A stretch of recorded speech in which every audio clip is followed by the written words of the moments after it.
I'm Alicia Peaker. I'm at Bryn Mawr College in Pennsylvania. I am Lisa Brundage. I am at Macaulay Honors College at CUNY. Jonathan Bohm, graduate social research program at Hunter, and work at NBUniversal.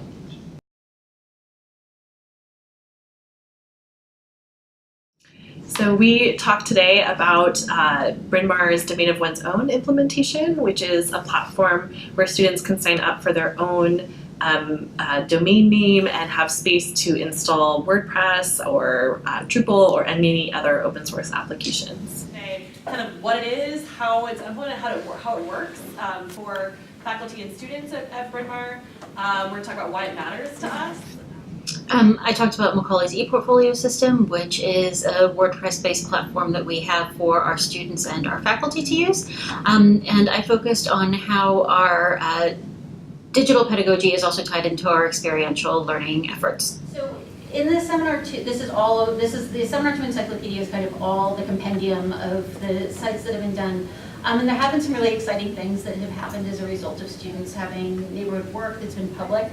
I spoke about some of the coursework that's part of my my class, as mostly on the topic of generating data and using a personal website in order to do that. And I also spoke about some of the different types of personal sites I've consistently seen developed over the years of teaching my course. Sort of how building your own personal digital brand and website and domain, like we've all spoken about here today, I kind of came from it from an inverted perspective. So I wanted to teach people how to use analytics platforms.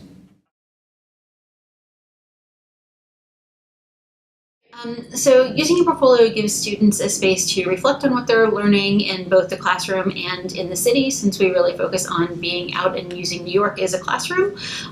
It also gives our faculty a chance to reevaluate the pedagogical methods that they use, which can really benefit their students. I think about it as preparedness and career development opportunity. Everyone overinvests their time into building up a personal brand for themselves online in sort of a social context. Not often do they do it in a professional context. So I see it as sort of a core tenet for a researcher and that's the program that I teach within, is to kind of understand the fundamentals of web development and what the implications of that are from a data and analytics perspective. So we give students a space to experiment online and to, in a relatively low-risk environment, try out some new ideas to control what's private and what's public. And it's all part of our Bryn Mawr College's digital competencies framework, where students are learning about not just learning different skills, but finding ways to articulate and to tell a compelling story about how they're developing digital skills while they're at Bryn Mawr, inside and outside of the classroom as well.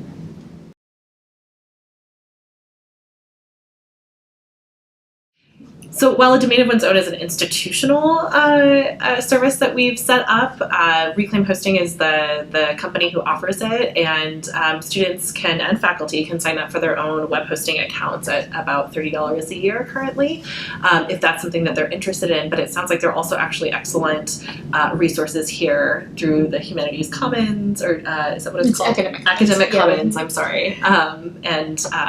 Yeah. That's what you're talking about. And I mean, I would also say the idea of having a platform to put these projects in is almost kind of a ruse. That there's a lot of things that you can do even absent there being an institutional platform to do these kinds of projects. It helps, but it's not the main driver behind it. It's really thinking about what kind of a project is going to be meaningful for your student. How are they going to engage authentically with the material? How are they going to be able to display their learning in a way that is important and meaningful and really helps them to achieve what the learning outcomes are for the course. And also, I think that giving students and faculty members something beyond the idea of a piece of paper that gets handed in and the way that that can impact learning experiences in the classroom is really the core important part of why we have the ePortfolio system, and also giving students a sense of agency over what they can display online. It gives them a really hands-on way to understand the differences between what is public, what is private, what is under their control, what is not under their control, and it really gives an entree into those conversations that you can't have in a purely theoretical way. Two things I mentioned during our discussion today. The first one is if you have a small enough class, it is not unreasonable to go from zero knowledge in this domain to a working skeleton of a WordPress website within roughly 90 minutes and with $50. There's a reason why a healthy chunk of the web is now built off of WordPress. It's pretty easy to get the fundamentals down quickly. If the course is